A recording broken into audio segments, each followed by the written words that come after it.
Hello बच्चों and welcome to study with Unique. फिर से एक बार आ चुके हैं प्रैक्टिस सेट 2.6 के साथ। हमारा चालू था बच्चों क्वाड्रेटिक इक्वेशन, जो कि 10th standard Maharashtra state board की सिलेबस के हिसाब से सेकेंड चैप्टर है मैथ्स 1 अलजेब्रा। ठीक है, तो उसका सेकेंड चैप्टर जो कि क्वाड्रेटिक इक्वेशन, उसके प्रैक्टिस सेट 2.5 तक हमने कवर करवा लिया है। अब हम करने जा रहे हैं प्रैक्टिस सेट 2.6। और प्रैक्टिस सेट 2.6 में क्या करेंगे बच्चों, तो देखो प्रैक्टिस सेट 2.6 में हम जो करने जा रहे हैं वो है हमारा फर्स्ट क्वेश्चन, और ये पूरा का पूरा एप्लीकेशन ऑफ क्वाड्रेटिक इक्वेशन पे बेस्ड है, मतलब वर्ड प्रॉब्लम्स। क्या आएंगे इसमें बच्चों, वर्ड प्रॉब्लम्स। तो देखो सबसे पहले पहला क्वेश्चन देखो, product of Pragati age 2 years ago and 3 years hence is 84, find her present age. अब देखो क्या बोला है, let Pragati present age be x, let Pragati present age be x, let Pragati present age be x, let Pragati present age be x years. क्या x years. अब देखो क्या बोला है, product of Pragati age 2 years ago, 2 years ago मतलब 2 साल पहले। अब 2 years ago मतलब 2 साल पहले, तो 2 years ago प्रगति एज, प्रगति का एज कितना होगा। देखो आज अगर आपका एज है सपोज 10, तो 2 साल बाद क्या हो जाएगा, वो 2 साल बाद क्या हो जाएगा 12, और 2 साल पहले 8, समझे। तो x माइनस, क्योंकि इसका प्रेजेंट एज x है ना बच्चों, तो इसका जो 2 साल पहले का एज होगा वो होगा x माइनस 2 years। ठीक है, मोटर बंद कर दो। आगे देखो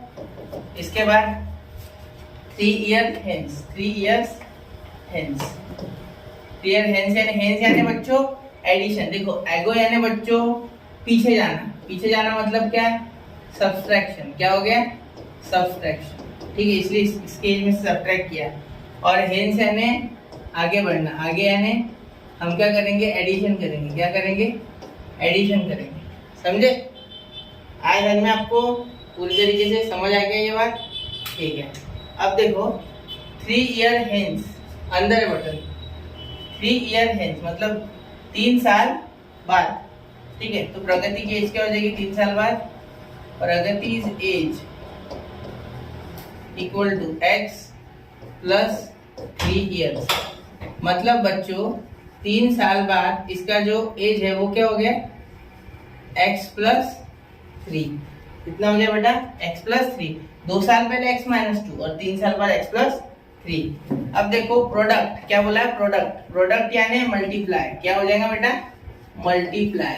ठीक है, तो therefore by given condition, by given condition x minus 2 x plus 3 is equal to 84, x into x x square, x into x, x square, x into 3, 3x, minus 2 plus x, minus 2x, minus plus minus 3 to the 6 is equals to 84। तो अब देखो x square plus x minus 6 is equals to 84। ठीक है, देखो दोनों का जब addition किया तो ये बड़ा है, तो इसका plus x minus 6 is equal to 84। अब ये मैंने क्या किया, बाइनोमियल मल्टीप्लिकेशन, पता है ना ये x से दोनों को होता है और माइनस 2 से भी दोनों को होता है। ठीक है, मल्टीप्लाई। तो इस केस में अब इसे हम सॉल्व करेंगे, या फैक्टराइजेशन मेथड से कर सकते हैं, फॉर्मूला मेथड से कर सकते हैं, और कंप्लीटिंग स्क्वायर मेथड से भी कर सकते हैं। तो हम करने जा रहे हैं इसे फैक्टराइजेशन मेथड से। आप चाहो तो कोई भी लगाओ, फॉर्मूला लगाओ, कोई बात नहीं। ठीक है, तो देखो क्या है, x square plus x minus 6 equal to 84। ये हो गया आपका इक्वेशन। देखो यहाँ का यहाँ लिख लिया। ठीक है, अब एक चीज आप ऑब्जर्व करो कि इसमें देखो 80, हाँ ये 84 इधर प्लस इधर आ गया बेटा माइनस। ठीक है, तो minus 84 is equal to 0। Therefore x square plus x minus 90, minus का क्या हो गया 90 हो गया, माइनस का 90, क्योंकि एडिशन हो जाएगी बच्चों। देखो माइनस 6 माइनस 84 माइनस का 90, तो ये 90 को अगर आप डिवाइड करोगे दो हिस्सों में, तो 9 10 द 90, 9 10 द 90, समझ गए, 9 10 द 90।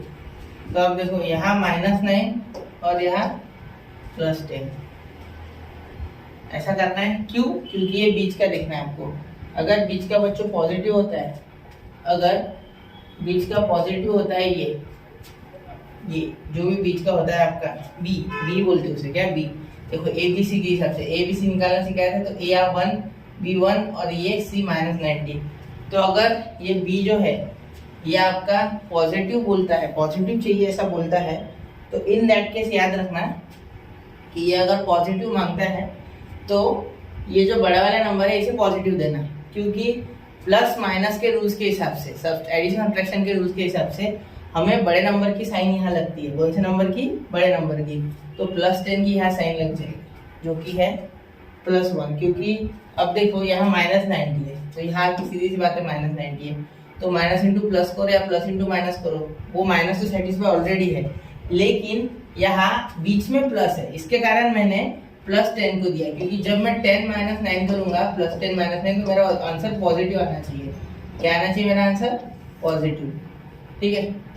वरना मेरा आंसर निगेटिव आता तो ये वैलिड नहीं होता, समझे पूरी तरीके से। तो देखो x² मैंने बस फैक्टराइजेशन मेथड में पूरा एक्सप्लेन किया, तो एक बार वो देख लो, नहीं समझा तो 10x - 9x - 90 = 0। तो x कॉमन निकालो तो क्या आ गया? x + 10 -9 इन ब्रैकेट x + 10 = 0। अब सर ये माइनस थे, ये प्लस कैसे हो गए? तो देखो बेटा, जब मैंने माइनस कॉमन निकाला तो साइन चेंज होते हैं, तो ये माइनस का हो गया प्लस और ये भी माइनस का हो गया प्लस, नेगेटिव का हो गया पॉजिटिव। तो x + 10 x + 10 कॉमन आ गए, तो आपका आंसर हो गया x - 9 = 0। Therefore x + 10 = 0 और x - 9 = 0। तो x की वैल्यू एक तो आ गई बेटा -10 और x की वैल्यू आ गई पॉजिटिव का 9। तो अब age can not be negative, तो ये नहीं होगा आपका answer, age can not be negative, तो ये x = 9 आपका आंसर है। x = -10, age can not be negative. अब वैसे भी लिख सकते हैं आप चाहो तो, यहाँ ये लिखने से अच्छा ऐसे लिख दो, एज कांट बी नेगेटिव। यहाँ लिख सकते हैं x = 9, x = 9 आ गया आपका। तो अब यहाँ हमें इसकी प्रेजेंट एज मिल चुकी है, जो कि है बच्चों 9 ईयर्स। कितनी है? 9 ईयर्स। अब यहाँ भी आप सेम जैसे मैंने आपको पढ़ाया था साइमल्टेनियस इक्वेशन में कि चेक कर सकते, तो ये जो 9 है x = 9, ये अगर आप इसमें डाल के देखोगे x² + x - 90 = 0 में, तो आपका आंसर 0 आना चाहिए। तो देखो 9 का स्क्वायर + 9 - 90 = करके देखते हैं सॉल्व, फिर = देखते। तो 9 का स्क्वायर 81, ये +9 और ये -90, तो 81 + 9 90, 90 - 90 0, मतलब ये चेक भी हो गया। तो ये चेक आ गया सही, ठीक है। ये 81 है बच्चों, क्या है? 81 है, ठीक है, समझ गए। देखो 81, 9 का स्क्वायर किया मैंने, ठीक है, समझ गए। अब यहाँ क्या लिखेंगे? देयरफॉर लास्ट में सेंटेंस लिखेंगे, लास्ट में सेंटेंस लिखेंगे, therefore present age of Pragati is 9 years. अब याद रखना, यहाँ तक हो गया आपका, समझ गए इतना? चलो आगे, चलो ठीक है। अब देखो सेकंड क्वेश्चन, अब मैंने फर्स्ट क्वेश्चन बड़ा ही आराम से लिया, सेकंड क्वेश्चन थोड़ा सा स्पीड से लिखूंगा, चलो ध्यान दो आप सब। तो देखो the sum of squares of 2 consecutive natural number, मतलब 2 कॉन्जिक्यूटिव नेचुरल नंबर है बच्चों is 244, then find the numbers. अब यहाँ देखो, यहाँ क्वेश्चन में गलती है, ठीक है। द सम ऑफ 2 कॉन्जिक्यूटिव, यहाँ चाहिए इवन नेचुरल नंबर, अगर इवन नहीं होता है तो आंसर नहीं आता है, तो ये आपकी बुक में करेक्शन कर लो, पहली बात तो इवन लिख लो। The sum of squares of 2 consecutive even natural numbers, वरना होगा नहीं ये सॉल्व, ठीक है। तो अब देखो, let the 2 consecutive even natural numbers b, पहला x आ गया तो दूसरा क्या हो जाएगा? पहला x आ गया, दूसरा देखो इवन बोला है तो इवन नंबर में 2 का डिफरेंस होता है बराबर, जैसे 2, 4, 6, 8, 10, 11, 10, 12, 14 ये सारे होते हैं इवन नेचुरल नंबर्स। तो अब यहाँ x + 2 हो जाएगा, इवन कॉन्जिक्यूटिव बोला है, इवन बोला है, कौन सा बोला है, इवन, इवन बोला है इसलिए मैंने x+2 लिखा। अगर कॉन्जिक्यूटिव हो जाता तो मैं x+1 ही लिखता, लेकिन इवन बोला है, even natural number, consecutive even natural number, समझे?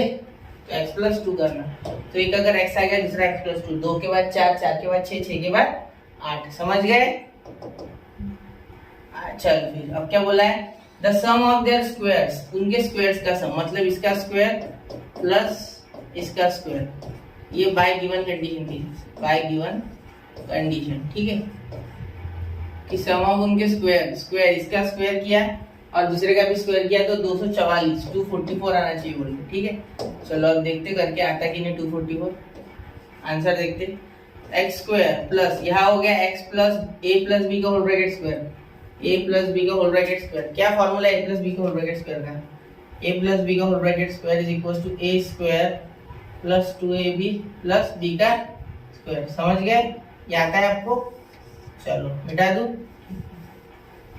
अब देखो यहाँ क्या हो गया, एक्स स्क्वायर प्लस 2ab, अब देखो यहाँ 2x नहीं लिख सकते आप, देखो यहाँ b कितना है 2 है और a कितना है x है, तो वो 2ab रहता है अपना, तो 2ab में ये देखो ये 2ab रहता है ना, तो 2 इंटू ये 2 कितना हो गया 4 और ये 4x, क्या हो गया 4x plus 4 is equal to 2 का स्क्वायर 4, क्योंकि देखो फॉर्मूला क्या होता है a प्लस बी का होल ब्रैकेट स्क्वायर, समझे? ये फॉर्मूला होता है।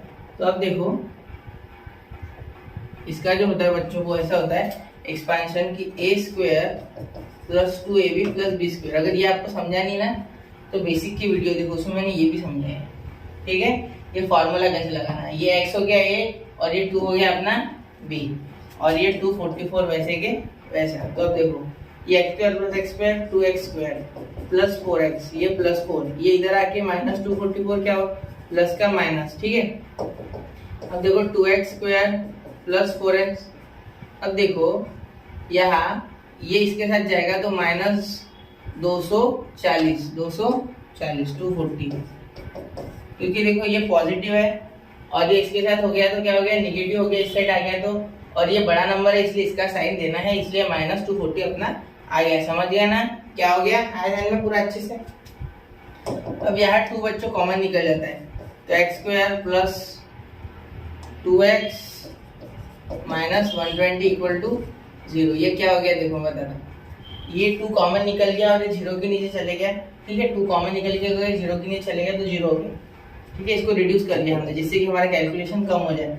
अब माइनस 120 के ऐसे फैक्टर जिसकी एडिशन या सब्ट्रैक्शन माइनस 2 है, तो माइनस 120 के मेरे मुंह पे फैक्टर है 12 10 का, ठीक है।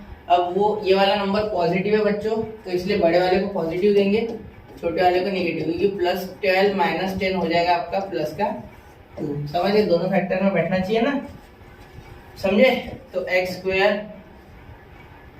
प्लस 12x माइनस का 10x minus 120 is equal to 0, therefore x square plus 2x, x square plus 2x minus sorry एक मिनट, ये हो गया ना आपको, डाल दिया हमने फैक्टर, तो अब हमें सॉल्व करना है। तो x कॉमन निकल गया तो क्या बचा x प्लस 12 बचा, यहाँ माइनस का 10 कॉमन आ गया तो x प्लस 12 यहाँ भी बचा तो 0। देखो यहाँ माइनस माइनस कॉमन तो दोनों पॉजिटिव, 10 निकल गया, 120 में से 120 को लिखा तो 10 12 था तो 12 बचा, x प्लस 12 कॉमन आ गया तो एक बार लिखेंगे x प्लस 12 एक ब्रैकेट में और दूसरे ब्रैकेट में x माइनस 10, एक टिप दे देता है, जो भी माइनस वाला है वही आपका आंसर है x माइनस 10, क्योंकि माइनस उधर चल जाएगा, इवन नेचुरल नंबर बोला है ना, नेगेटिव आ गया तो इवन नहीं होगा। देखो जैसे मैं भी लिखता हूँ x plus 12 is equal to 0 और x minus 10 is equal to 0, तो x is equal to negative 12 अगर लिखता हूँ तो क्या इसे जस्टिफाई करता है? नहीं, नेचुरल नंबर बोला है, natural number are not negative, they are positive, समझे? x इज इक्वल टू 10, अब मैं क्या लिखूंगा, natural number can't be negative, natural number नहीं लिखा तो भी चलेगा, ऐसा कोई नहीं है, can not can't be negative, ठीक है। Therefore x is equal to 10, x क्या हो गया बेटा 10 हो गया।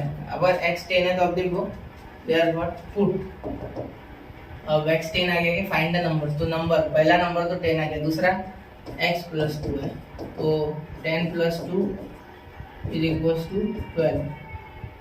Therefore the two even natural numbers are 10 and 12। Screenshot निकाल लो। समझ गए पूरा क्वेश्चन अच्छे से प्यार से समझ गया। इवन नेचुरल नंबर याद रखना, ये करेक्शन था, यहाँ नहीं चाहिए, ठीक है, समझ गया। चलो आगे। अब थर्ड क्वेश्चन देखो। थर्ड क्वेश्चन में अगर आप देखोगे बच्चों, तो थर्ड क्वेश्चन देखो, इन अ ऑरेंज गार्डन, मधुसूदन के, मिस्टर मधुसूदन का एक ऑरेंज गार्डन है बोलते, ठीक है। मिस्टर मधुसूदन शायद ऑरेंजेस से प्यारे ही हैं, ठीक है। तो in the orange garden mister Madhusudan there are 150 oranges, मतलब इनके ऑरेंज गार्डन में कितने ऑरेंजेस है बच्चों? 150 ऑरेंज ट्रीज, 150 ऑरेंज ट्रीज है, 150 ऑरेंज के ट्रीज है।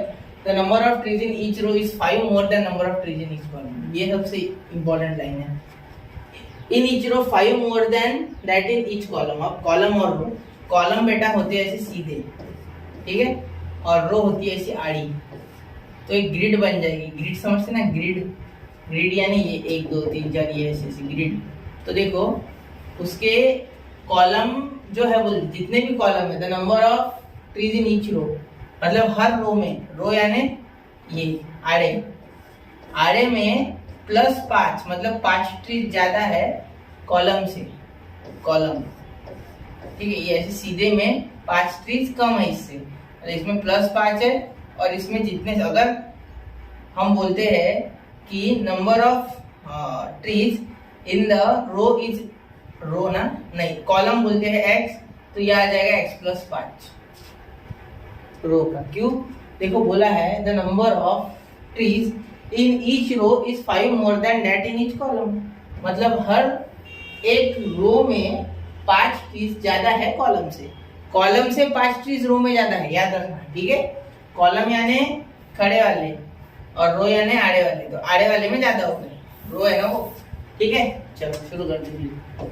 लेट, सब दिया है यहाँ, let number of trees in a column.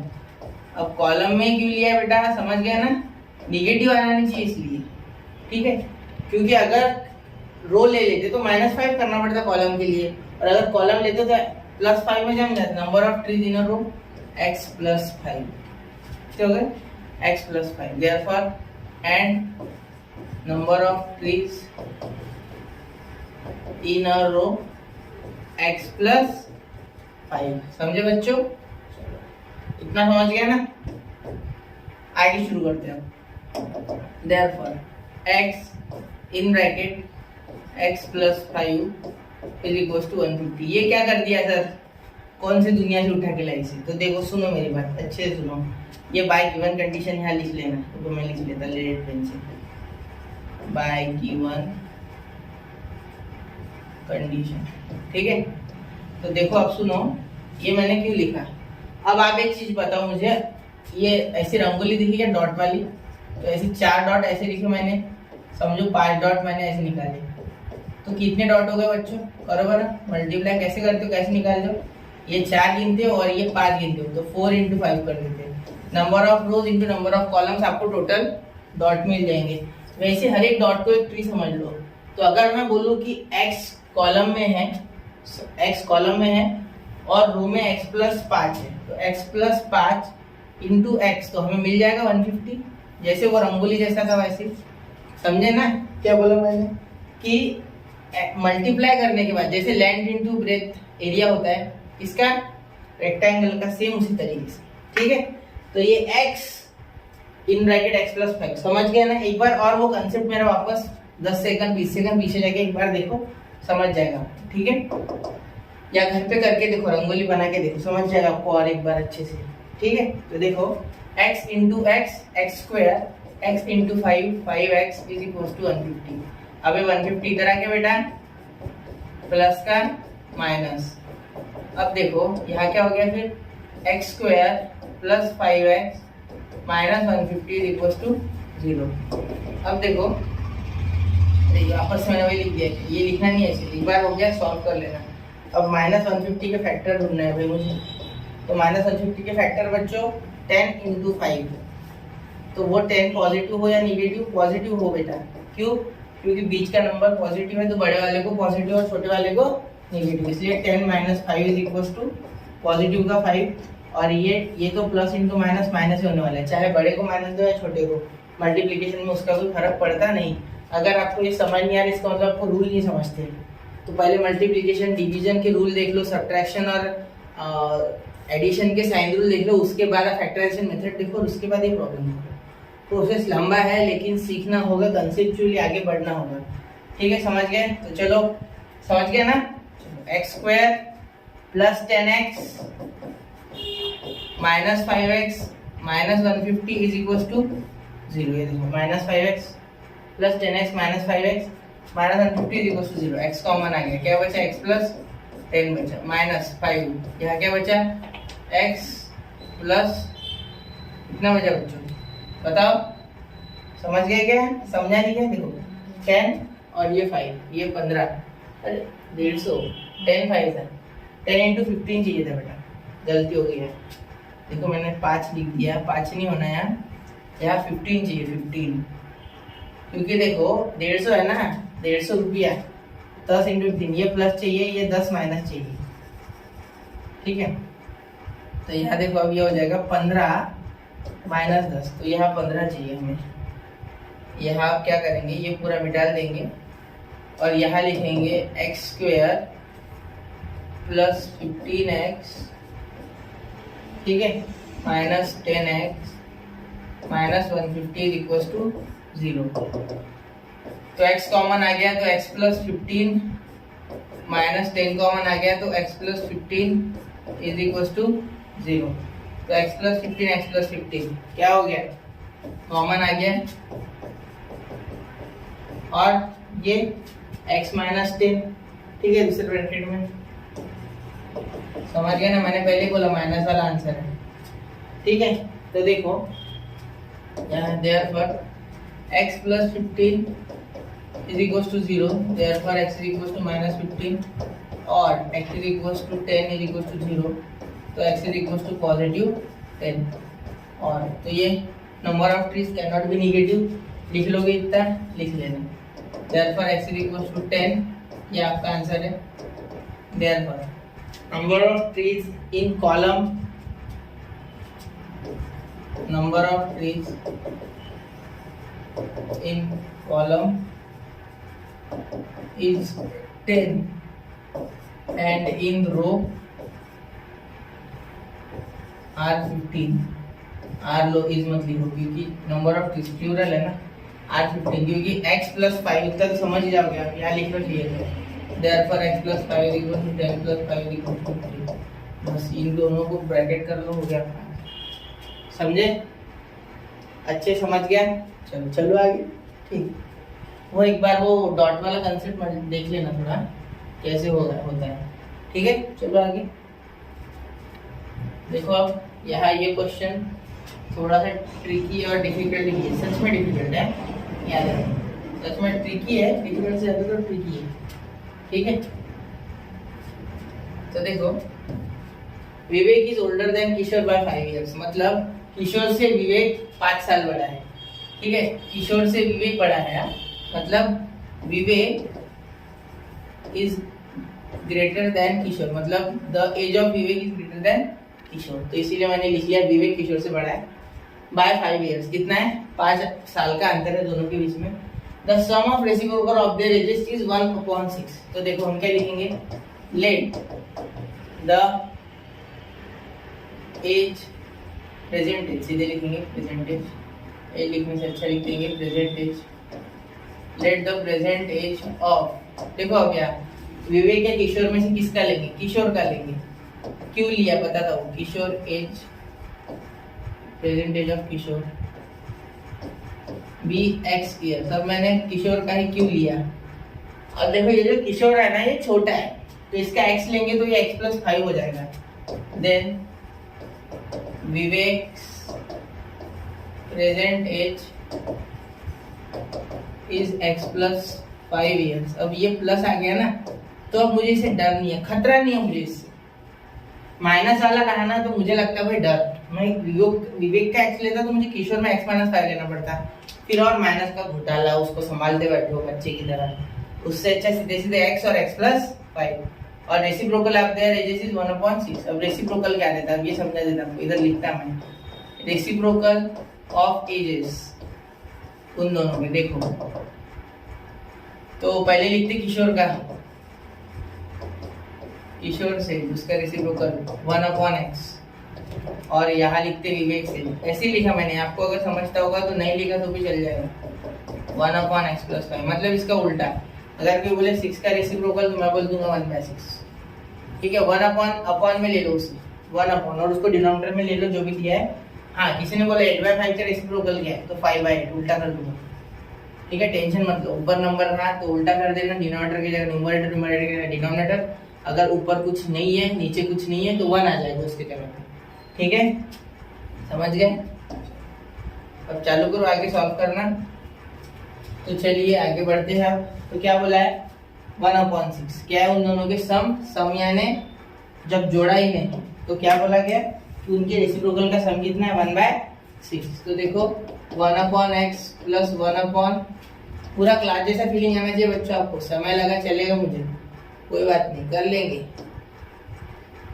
जिसको शांति से देखना है वो शांति से देखेगा पूरा लेक्चर, इससे कि उसे भी प्रॉब्लम ना हो, हमें भी प्रॉब्लम ना हो, और उसका कंसेप्ट भी क्लियर हो। ठीक है, तो 1/x plus 1/x+5 is equal to क्या आ गया, 1/6 आ गया।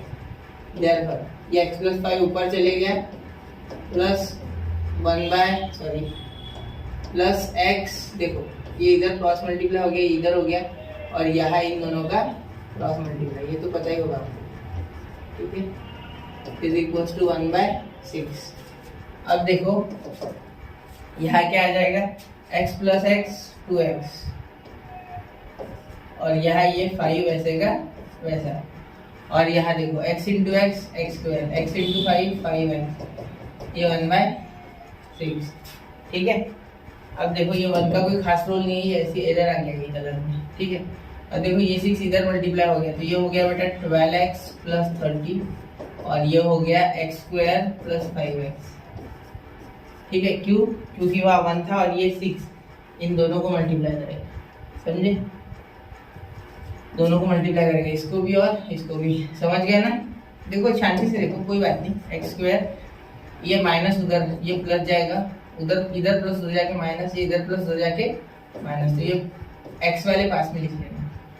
ठीक है, x वालों की जोड़ी बना लो। ये 5x हिला नहीं ना जगह से, तो इसलिए पॉजिटिव आ गया, ये अपनी जगह से हिल गया, ये इस साइड से उस साइड चले गया, तो ये आ गया माइनस। अब आप बोलोगे सर ये भी तो आपने बदला, तो दोनों अगर एक साथ बदलते हैं तो साइन चेंज नहीं होता है। ठीक है, पूरे की पूरी टर्म, मैंने यहाँ की पूरी टर्म इधर ले, यहाँ की पूरी टर्म उधर लेके गया, साइन नहीं बदलती है। ठीक है, लेकिन अगर कोई एक ही टर्म जा रही है दोनों में से, तो देखो यहाँ इन दोनों में शफल हो जाता है तो साइन चेंज नहीं होती। एक ही साइड के गए ना, लेफ्ट हैंड साइड वाले राइट हैंड साइड के। ठीक है, वो आपको समझता होगा, अपने बचपन से देखी है सारी चीजें। ठीक है, तो प्लस 30 इक्वल्स टू 0, और अगर नहीं आती है तो बेसिक से थोड़ा देखो लेक्चर। ठीक है, तो देखो अब x² -12 plus 5 -7x plus 30 is equals to 0। अब 7 के हिसाब से देखना है हमें। ठीक है, तो ये 5 चले गया तो -7। अब 7 के हिसाब से क्या हो जाएगा बच्चों, देखो बस 30 के फैक्टर क्या हो जाएगा, क्या देखे आपने आज तक 7 के हिसाब से फैक्टर इसके? एक बार कोशिश करो, दिमाग पे जोर डालो, पता है आपको 6 5 होता है। एक बार देखो करके समझ जाएगा आपको, आसान है, मुश्किल नहीं है ज्यादा। आया ध्यान में? 6 2 12 6 5 ठीक। बताओ 30 के फैक्टर देखें क्या क्या हो सकते हैं। 15 इंटू 2, ठीक है, 5 इंटू 6, 5 इंटू 6 और 31 का। ठीक है, बैठ नहीं रहा है ना 7 पे कोई, इसको एक बार कर, क्या कुछ गलती हो गई है? यहाँ तो कुछ नहीं हुआ, 1/x, x 1/x प्लस 5 उधर चलेगा, x प्लस 5 x ऊपर चलेगा, x plus x square plus 5x 1/6 बोला था, 6 उधर मल्टीप्लाई कर दिया, 6 5 30, ये 5x इधर आ गया 30 के फैक्टर ऑफ, तो 10 3 सही है, हो गए, समझ गया क्या? 10 3 आया ध्यान में, 10 3 फैक्टर होते हैं या नहीं, हाँ या ना? हाँ, 10 3 होते हैं। तो देखो 30 को ऐसे लिखा जा सकता है 10 इंटू 3, और अब देखो ये पॉजिटिव 30 और ये -7 है, तो यहाँ -10 और +3, देखो -10 +3 क्या होता है बेटा? -7, और यहाँ -7 ही तो चाहिए, इसलिए क्या करेंगे, x square -10x + 3x + 30 = 0। Therefore अब देखो x कॉमन निकल गया, क्या बचा? x - 10 + 3x प्लस, अरे यहाँ माइनस का 3 नहीं चाहिए, यहाँ माइनस का 3 नहीं चाहिए, प्लस का ही चाहिए, यहाँ माइनस का 30 चाहिए। देखो अगर ऐसी छोटी मोटी एरर हो गई तो ध्यान देना उसमें, ठीक है? ये देखो यहाँ क्या हो गया, इसका तो साइन बदल दिया हमने, लेकिन हमने इसका साइन नहीं बदला। देखो यहाँ माइनस, यहाँ माइनस, यहाँ माइनस, ये इधर से इधर आ गया, तो 12 तो माइनस कर लिया, लेकिन 30 नहीं गया, तो यहाँ पॉजिटिव 3 बाहर निकल गया, तो यहाँ बचा माइनस का क्या बचा? 10, माइनस का 10, ठीक है, = 0। तो x -10 और दूसरे इसमें x + 3 = 0, तो x = पॉजिटिव का 10 आंसर आ गया, और x = नेगेटिव का 3। तो सीधी सी बात है, किशोर का एज पॉजिटिव होगा क्योंकि age can not be negative, therefore x = 10। ठीक है, इतना लिख लिया आपने। चलो नोट्स बनाते जाओ बच्चों साथ के साथ। ये आपको यहाँ पे थोड़ा लाइट लग रहा होगा, ठीक है? देखो अब आगे, देयरफॉर विवेक का एज यानी x + 5 कितना हो गया? 10 + 5 यानी कितना हो गया? 15। Therefore the present age of Kishore is, कितनी हो जाएंगी? Is 10 years, 10 years, and the present age of Vivek कितनी हो गई? 15 years। ठीक है, समझे? हाँ, तो देखो बच्चों, यहाँ हम 5th क्वेश्चन लेने जा रहे हैं। तो देखो Suyash score 10 marks more in second test, मतलब सुयश ने 10 मार्क्स ज्यादा लाए सेकेंड टेस्ट में फर्स्ट से, ठीक है? 5 times the score of the second test is same as the square of the score in the first test। मतलब अब इसका थोड़ा कंफ्यूजन हो रहा है ना, तो 5 बार जो सेकेंड टेस्ट का स्कोर है ना, उसको मार्क्स कितने मिले? Is same as the square of the first test, मतलब फर्स्ट टेस्ट में जितने भी मार्क्स मिले उसका स्क्वायर अगर हमने निकाला तो वो इक्वल है, बोलते 5 गुना आपको सेकेंड टेस्ट के स्क्वायर मार्क्स मल्टीप्लाई करने हैं, ठीक है? मतलब अगर फर्स्ट टेस्ट के मार्क्स x है तो x स्क्वायर हो जाएगा, और देखो अगर देखो is the same as square, मतलब ये x स्क्वायर हो गया, ठीक है? और 5 times the score of the second test, मतलब पहले सेकेंड टेस्ट में तो उसे पहले ही सेंटेंस दिया है कि 10 मार्क्स ज्यादा है, मतलब अगर फर्स्ट टेस्ट के x है तो दूसरे टेस्ट के x + 10 हो गए, तो 5 इन ब्रैकेट x + 10 के x स्क्वायर इक्वल दिया है, सीधी सी बात है। जैसे देखो square of the score of first test ये हो गया, और 5 times the score of the second test, 5 times the score of the second test, 5 times the score of the second test, this is the score of the second test, समझे? तो चलिए शुरू करते हैं। लेट सीधा लिखते, let Suyash scored x marks, या marks तो बोला ही नहीं है, Suyash scored x in first test, तो दूसरे टेस्ट में कितने? 10 मार्क्स ज्यादा। Then he scored x + 10 in second test, ठीक है? Therefore क्या हो गया? यहाँ by given condition x square is equals to 5 in bracket x plus 10। एक बार कर दो, अच्छी साइड में लिखो। देखो x square is equals to 5 in bracket x plus 10। ये कैसे आया और एक बार एक्सप्लेन करता हूँ। देखो 5 times the score of the second test, ये हो गया 5 टाइम्स मतलब 5 से गुनो, is the same as square of score in the first test. मतलब इसका स्क्वायर पहले वाले टेस्ट के मार्क्स का वो इक्वल है बोलते 5 टाइम उसके। ठीक है, समझ गए। तो ये आ गया एक्स स्क्वायर, ये हो गया 5x, अंदर मल्टीप्लाई किया तो ये 50 से दोनों से होता है ना, तो 50 और 5x तो एक्स स्क्वायर, ये इधर आके -5x, ये -50 इक्वल टू 0। अभी से सॉल्व करेंगे तो फैक्टर क्या आ जाएंगे बच्चों? 50 के फैक्टर आ जाएंगे 10 5 है, ये माइनस है तो माइनस इसे प्लस इसे। ठीक है, तो x square -10x plus 5x -50 is equal to 0। Therefore x और x -10, देखो x एक बार कॉमन निकालो तो क्या बचा x -10, ये +5 कॉमन निकाला तो क्या बचा x -10 is equal to 0। 5 common निकाला, 50 में से 5 से 10 बार कट जाते इसलिए 10 आ गया। 5 × 10 फैक्टर है तो 5 निकल गया, तो क्या बचा सिर्फ 10, और यहाँ से 5 निकला तो क्या बचा सिर्फ x। तो हमारे क्या आ गए, एक आ गया हमारा फैक्टर x + 5 और एक आ गया x -10 is equal to 0। Therefore अब देखो x is equals to x + 5 is equals to 0 और x -10 इज इक्वल्स टू 0। अब इसमें एक चीज अगर आप देखो तो वो कॉमन है। देखो ये इधर चले गया तो ये माइनस, मतलब ये तो हो ही नहीं सकता, ये कट, तो x is equals to positive का 10, नेगेटिव का उस साइड चले गया, पॉजिटिव आंसर आ गया x इज इक्वल्स टू 10। मतलब 10 मार्क्स उसने स्कोर किए थे पहले टेस्ट में, कितने 10, और सेकेंड टेस्ट में कितने किए फिर 20, तो हो गए। Therefore Surya scored 10 marks in the first test and he scored 20 marks in the second test. First test में कितने मार्क्स आए? फर्स्ट टेस्ट स्कोर इज कितना आ गया 10 एंड सेकेंड टेस्ट, मैं दोनों निकालूंगा, second test score is 20 marks. ठीक है, तो यहाँ हमने कर लिया कवर।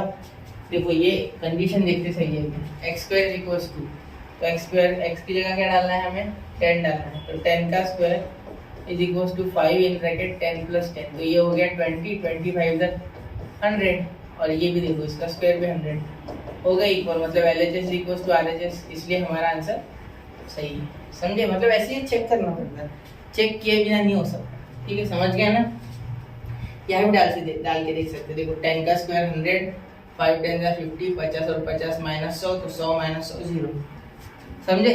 तो रूट अगर होगा, मतलब इसका अगर आंसर सही होगा आपका, तो आंसर आ ही जाएगा। ठीक है, तो यही खत्म करते हैं। अब ये बहुत बड़ी एक्सरसाइज है बच्चों, आपको भी पता है, पहले 5 हो चुके हैं, अब बाकी के 5 और भी इससे ज़्यादा टफ है, तो वो भी आपको कराऊंगा। एक उसमें एक्टिविटी बेस्ड क्वेश्चन है, लेकिन उसे भी इसी तरीके से करेंगे, एक्टिविटी से भी करेंगे, जिससे कि अगर वो डायरेक्टली आ जाए तो भी आपको पेपर में आ जाए। ठीक है, तो देखो आराम से थोड़ा देखना, इसको वापस देखना। ठीक है, देखो चारों क्वेश्चन हो चुके हैं, पांचों हो चुके हैं। ठीक है, तो बाकी के 5 अगले लेक्चर में कवर करते, तब तक के लिए पढ़ते रहे, आगे बढ़ते रहे। जय हिंद, जय भारत।